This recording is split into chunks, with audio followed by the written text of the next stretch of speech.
Hello, fellow Eric Clapton worshippers out there. I want to do like a little tutorial video on my current gear that I'm using for some of the Clapton stuff that you've been watching. I'll talk about my guitar. I'll talk about the picks I use. I'll talk about the amp that I'm currently using. And I'll talk about my pedal board. And I'll talk about how I get the sound to record, which is, you probably already know if you've seen some of my videos. So start with the guitar. It's nothing fancy. It's just a Fender standard Strat. I believe it's a 2012 standard Strat. I got it used, but when I got it used, it was like brand new. It was like literally somebody bought it and maybe had it for like a month and had to turn it in for some reason, probably because they needed money for something, because when I got it, it was early 2012. I remember I was about 20 years old. I'm 28 now, so I had this for about 8 years. What's cool about this Strat, I have two standard Strats. You're going to see my other one in some more Clapton stuff. I haven't brought it out in a while. I've used it for some other projects I was working on, but not any Clapton stuff yet. So, to be continued on that. But basically what I want to talk about is that it's a, again, it's a Fender standard Strat made in Mexico. It's not made in America, but that really doesn't mean anything. Doesn't mean it's better or worse. Some people may argue that out there, but honestly, I think they're just a little stuck in their head. It's a great guitar, great Strat. I mean, like I said, I got this like basically brand new. I got a bargain on it at a local music store. Brown Sunburst. What's cool about this guitar compared to my other standard Strat is that I guess it was 2012, maybe late 2011, but I think it was 2012 where they started putting the gloss, I don't know if you can see it, the gloss finish on the fretboard, and they put it on the headstock. You can see it shining in the light, which looks really cool. I think it gives it more of a vintage look to it. The other standard Strat that I have is a 2011, either 2011 or 2012. It has a humbucker in the bridge and two single coils, one in the middle, one in the neck. That does not have the gloss finish on the fretboard and does not have the gloss finish on the headstock. The logos are exactly the same in 2011 and in 2012, which is like a more of a modern or like a 70s look to it. I like it. The logo here instead of the spaghetti logo. The spaghetti logo is the Fender logo. It's like real fine. It's almost like goldish yellow. It's almost like the color of the actual fretboard. Very faint. You can't see it as good. I like this better. You could see it really good. Fender looks sharp. But I guess in 2012 they decided that they were going to put the gloss finish on the fretboard and on the headstock, which I thought was pretty cool because, like I said, it gives it that vintage look. My 2011 Strat, I'm repeating myself, does not have the gloss finish on the fretboard or the headstock, and I think the color of the fretboard is slightly lighter in color. But they both feel good. Now what's cool about it is that you got the gloss finish on the front, on the fretboard, so you can see it shining in the light there, and on the headstock. But on the back, it's not gloss. It just has the skunk stripe, which was, I believe, the skunk stripe. They call it the skunk stripe. It was like a skunk. They started putting that on the 70s Strats. I think that came out in the 70s. And I think, if I'm not mistaken, it might have been on the 50s Strats too. I could be wrong on that. It was definitely on the 70s Strats. But I think there was a skunk stripe on the 50s, original 50s Strats as well. In the 60s, they got rid of the skunk stripe. And if you look at Jimi Hendrix's guitar, one of the guitars that he's most notable for, like the black Strat, or that cream white looking Strat you see him use at Woodstock, the black Strat that you could see him use throughout the whole Isle of Wight festival in August 1970. There's no skunk stripe on the back, so it was a late 60s Strat. I think it was a 68 Strat, if I'm not mistaken. There was no skunk stripe on it. Bad headstock, whatever. I'm digressing. I just want to stick to, we're just talking about Clapton, and we're talking about my gear, my pedal board, my amp, da da da da. So this is the guitar. I use a, I just picked up one of these. I thought this was pretty cool. It's a Ernie Ball coil cable, which has that 60s vintage 70s look to it. I thought it looked pretty cool. The only thing I don't like about the coiled cables is that they're heavy, and if I use it on my Les Paul, it pulls the jack on the Les Paul. I don't know if there's a trick to that. Maybe put it through the strap, like up over here, and then plug it in. But I actually had to replace my jack on this Strat because of that problem. I had to use a soldering iron and everything. It was not fun, but it had to be done. But it looks cool. The coil cable's really cool. It's an Ernie Ball. It's white. I thought white was kind of cool, kind of vintage looking, different than black. I have seen Clapton use coil cables in the 70s, either with Derek and the Dominos or more like early mid-70s solo years Clapton stuff. I've seen him use like a black coil cable. It looks pretty cool. Don't know if it's an Ernie Ball. I don't know. Just a Levi Strat, vintage 60s hand knitted look. You see all the guys using these back then with these like cool antique-y, psychedelic, cool looking hand knitted patterns. You see guys like Hendrix, Clapton, you know, all the guitar guys in the 70s. You see them using these straps, and they're still famous today because they have that retro look to them. I use Tortex Jim Dunlop picks. This is the blue one, which is like a standard one. I don't like them too thin, especially for my aggressive soloing and bending. The thin ones, like these orange ones, usually when you buy a guitar online, they throw a pack of these in there. These are very standard. They bend. They're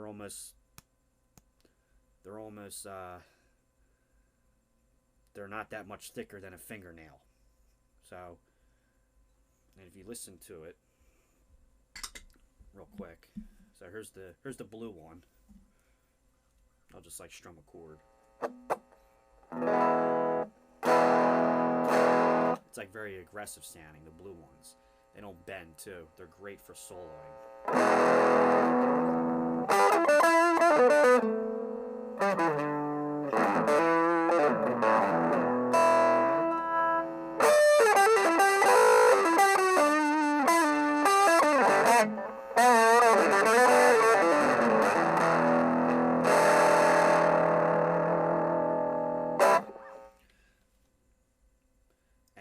Also good for thicker gauge strings. Now when I bought this guitar, it was already wounded with, and I still have the little tag that was hanging on the guitar. I still have it. I kept it as a souvenir. I believe there were D'Addario 10 to 46 strings that were already installed on this guitar when I bought it. Originally, when you buy a Fender Strat, like a standard, they're loaded with 9s, like most guitars, 9 to 42 gauge strings. But I do not use D'Addarios. I use Ernie Ball. I've been using them forever. I used to use D'Addarios. I used Blue Steel, and I used oh man, I forget it. Actually, I think that's all I used. Yeah, D'Addarios and Blue Steel when I first started playing, but I went to the Ernie Balls and I never went back. I just love the way they feel. They last a while. Good strength.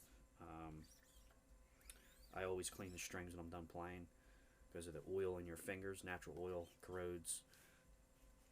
So just a tip: if you're playing guitar, always wipe the strings when you're done playing. So yeah, Ernie Ball 10 to 46 strings loaded on this guitar. Don't know if the prior owner had it installed on here, or if it was maybe that year they were putting 10s on this year's Strat. I don't know. I don't know the story. But usually when you buy a standard, they're loaded with 9s. I got this was already loaded with 10s, and I like the 10s better. More volume, the intonation's better.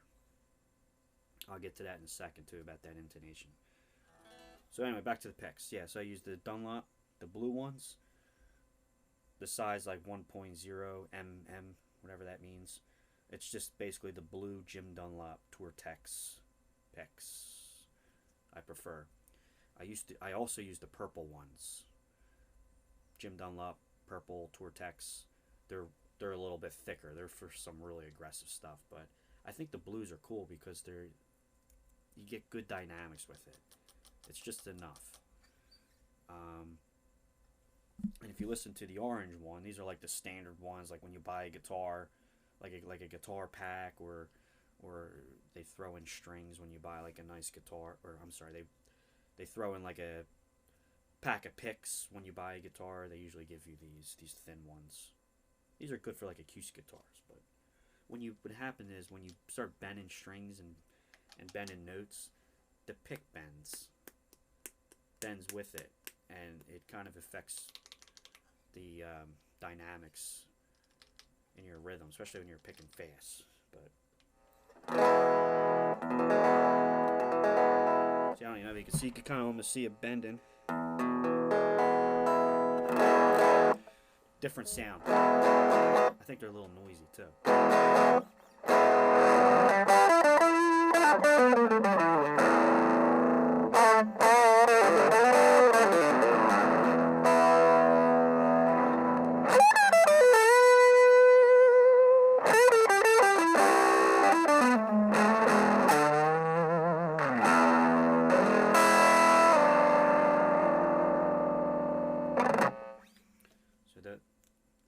These are the orange. They're still good though.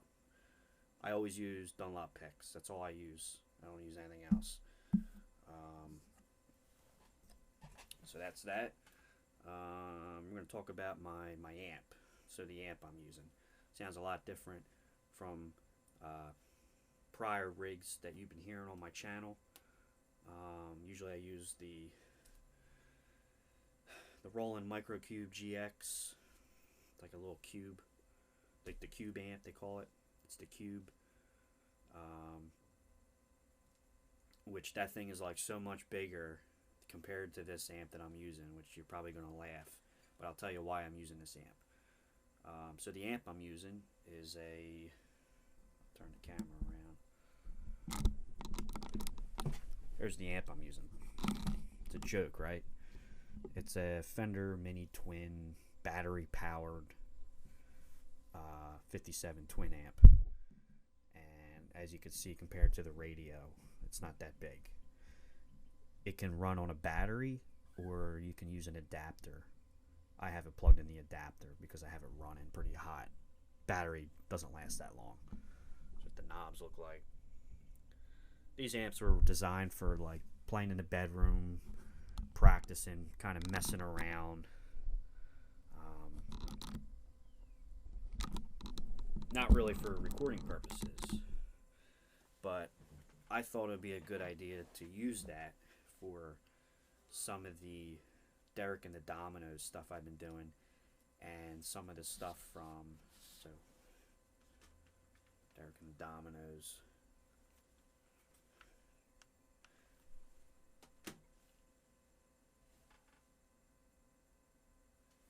And I thought it would be cool to play on the Clapton 1 debut album as well. This is the deluxe edition, by the way. 2 CDs, booklet. I thought it'd be cool to use that amp for some of the recordings I've been doing because, well, first off, Derek and the Dominos the Layla album. Um, if you listen to the album, the whole album, it has a very, if you listen to the amp that Clapton's using, and I don't know if Duane was using the same amp as well. It almost sounds like they were sharing the same amp. I don't know. But if you listen to the amp that the amplifier Eric's using, is that it has a very like bright speaker crackly breakup sound, and not so much like a heavy distortion, not like a cream sound, but like a speaker breakup, almost kind of piercing a little bit. And the reason why it sounds like that is that, according to my research and according to Bobby Whitlock, who is the singer and keyboarder in Derek and the Dominos, according to him in an interview and my research, Clapton was using a Fender Champ. It was like a 5 watt, which is, they're only about that big. It's like a tube amp. It's got the tweed finish like the one I showed you on my amp. It's got that Fender tweed finish. And I think that's the amp he used on Derek and Dominos. Might even be the one he used on Clapton 1 as well. And it has like that speaker breakup, and sounds awesome. You know, it just sounds like a Strat, no pedals, just plug right into the tube amp, and sounds great.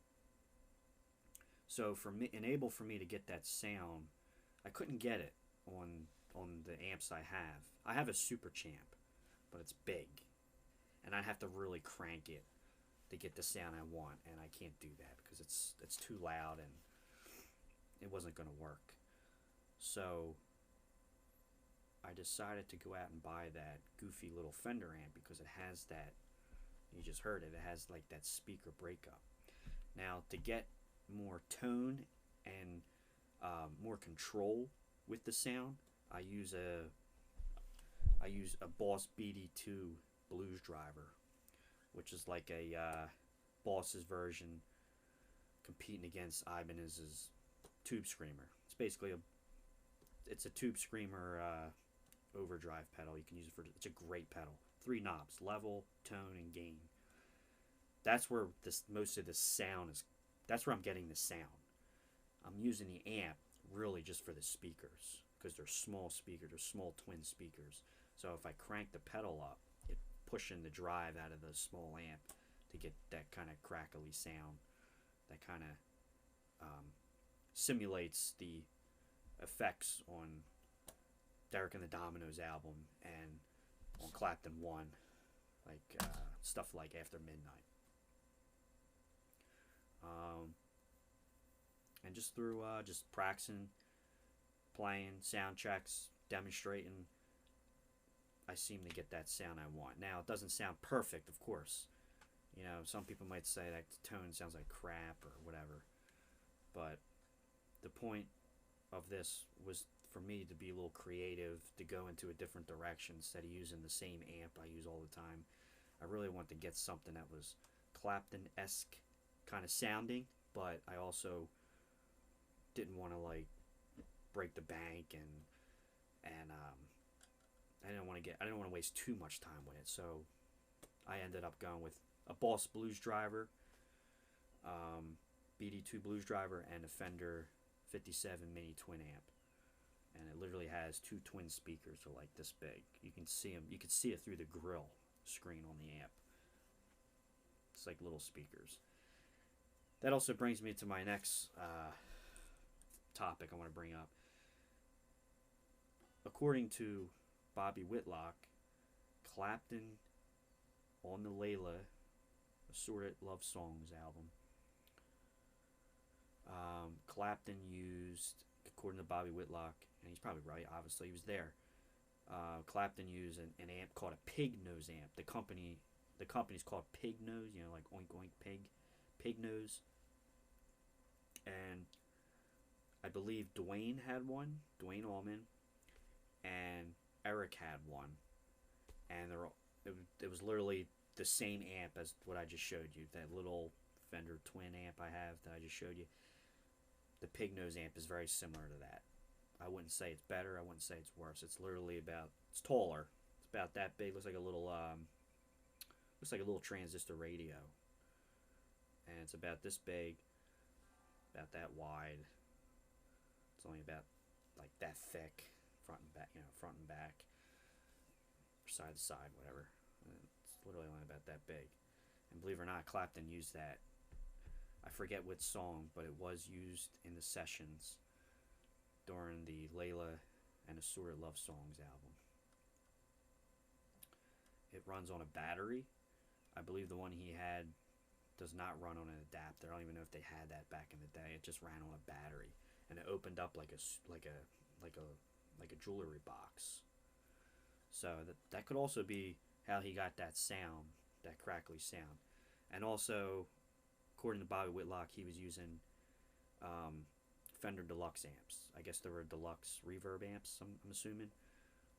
And you can see them on YouTube if you type in Derek and the Dominos live on the Johnny Cash show. You could see he has these, I mean, on stage they look so tiny because the stage is big, but they're a little bit bigger. I think they're 100 watt. It might have been 100 watt Fender Deluxe. So they're a little bit big. They're heavy. They're bulky. But on stage, they look very tiny. So according to Bobby Whitlock, he used that on the album. So sometimes I use my Roland Microcube amp, which is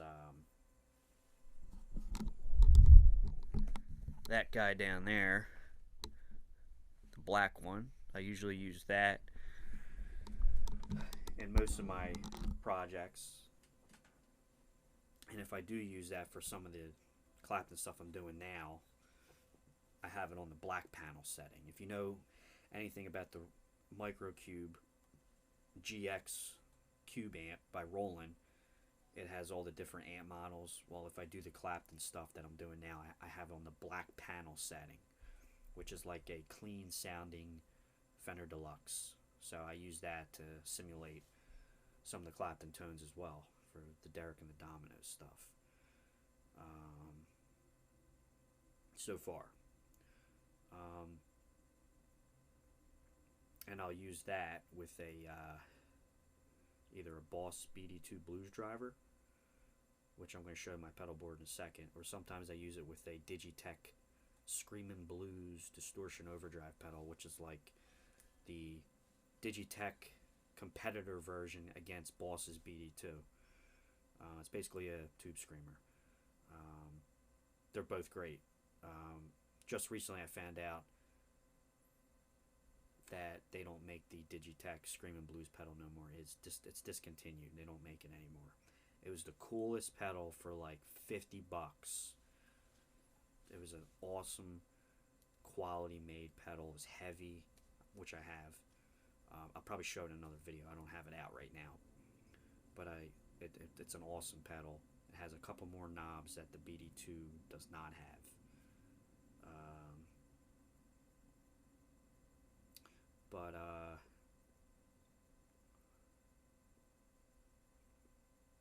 I use that also with the Roland amp on the black panel setting. For this setting, with the amp I just showed you, the little mini amp, I use the Boss Blues driver. So here's my pedal board. You can see it. It's kind of hard to see, but just the standard Jim Dunlop Crybaby, which is what Clapton had apparently. There's the Boss Blues driver with the red light on, BD2. That is always on.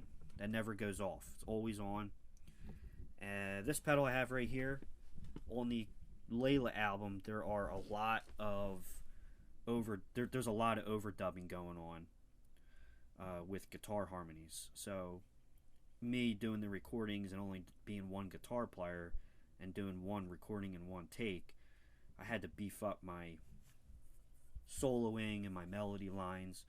So I thought it'd be cool to use the Boss PS6 harmonious pedal, which is this guy. And I can create different harmony sounds depending what key I'm in. This big guy right here with all the knobs, that is a very recent purchase I got. I bought it particularly for these Clapton projects that I've been working on. It's a Leslie speaker. It's a Electro Harmonix Lester G Deluxe rotary speaker pedal, which is basically an organ Leslie speaker rotating. It's a organ Leslie rotating rotary speaker. And then this is another purchase I got just recently. They don't make these anymore. This is let me zoom in there. There we go. This guy right here is a they don't make these anymore. They're discontinued. It's an excellent spring reverb pedal, and it's Boss's version of the Fender 1963 reverb tank. Boss did a series where they did 3 Fender special ed edition pedals, where Boss wanted to recreate 3 Fender amps. They wanted to recreate the Fender 63 reverb amp or tank, the 65 Fender Deluxe reverb amp, and the 1959 Fender Bassman amp. And I have all 3 in the collection. In this purpose, I'm using the 63 Fender reverb tank pedal that Boss made, the FRV1. Excellent spring reverb pedal. So natural sounding. Love it. And it's a Gator pedal board, which it's starting to see it's seen its day. Sometimes I have problems where I lose power in it, and I really think it's the battery supply, or the power supply underneath the pedal board. I think it's just starting to go. But anyway, so that's what I use. And when I record in this purpose, I just have the little amp on top of the radio, and I just do it old school way. I just sync up my guitar sound with the music coming out, the original version, and that's how I get the sound. And I have 2 little speakers on this camera. This camera I use is it's a Zoom Q4 camera. It's like a cheap $400 camera. It's pretty good. It's not a great camera. It does some weird things when I record, where it does like these weird delay sounds. I don't know why. And the battery life on it stinks. Like, it's already dying, and it's been charging like overnight. So anyway, that's the rig that I use. Thanks for checking out the videos. Remember, these are just improv videos, improv cover videos. I try to do it in my own style, in my own way. I don't like doing something note for note. When these guys like Clapton, when they were recording this stuff in the studio, you have to understand that when they were writing these songs, they weren't playing their songs measure per measure, note for note. This is how we're going to do it. So robotic. I mean, these guys, when they wrote and recorded this stuff, they went in and they did a series of takes and tied it together and picked the best takes they like. And a lot of it was improv. I mean, I don't think them guys were sitting there, playing in the box, if you know what I'm talking about. Look up Bobby Whitlock. He's got some great videos that he's actually been putting up recently within the past few months, because they're celebrating the record company or whatever. Everyone's celebrating the release of the anniversary release of the Layla album, which came out in November of 1970, and November 2020 just passed, and they came out with like this 50-year anniversary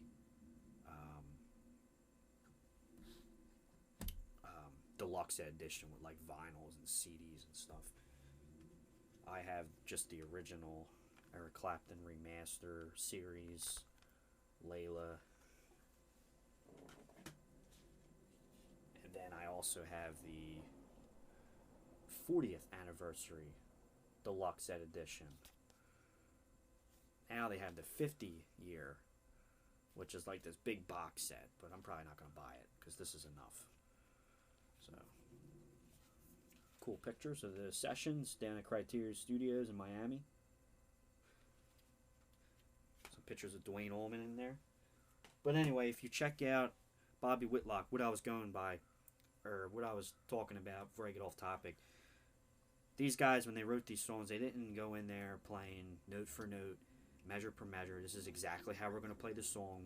Very robotic. That's not what they were doing.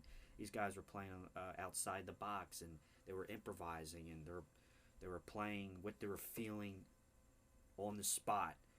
And if you think like a robot, playing note for note, and this is how we're going to do it, the recording's not going to sound that great. It's going to sound very dull. And I mean, I'm not saying it won't sound bad, but it would just, playing blues and music, there's a lot of feeling that goes into it. And obviously you have to know your theory, but you want to learn how to be an improvised guitar player. We're just talking about guitar.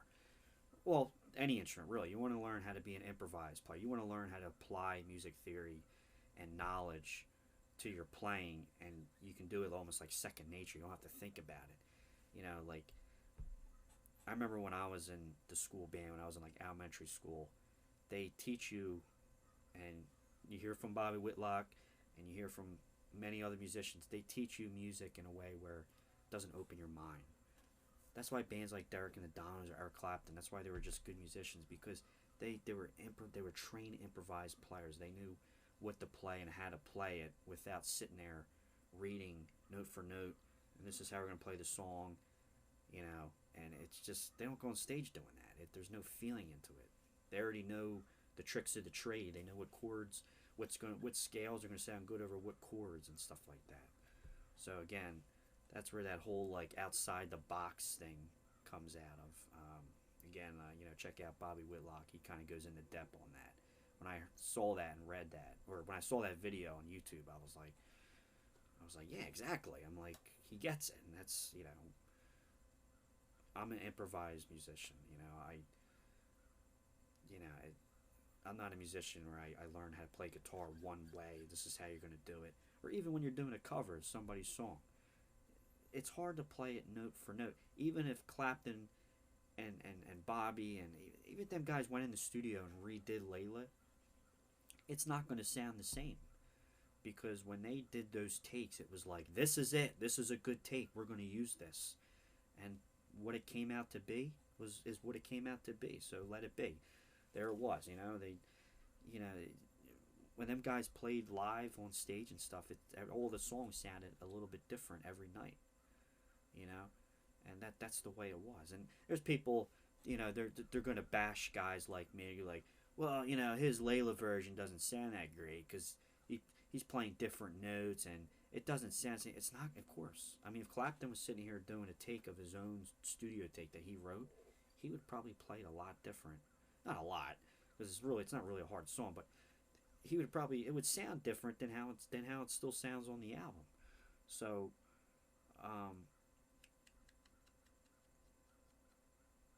the point I'm trying to get is that you want to learn how to, you want to be a trained improvised musician, and not be a book smart. Don't always be a book smart person, and it's so narrow minded. Anyway, this video's rambling on for about 35 minutes now. I'll probably do another video where I can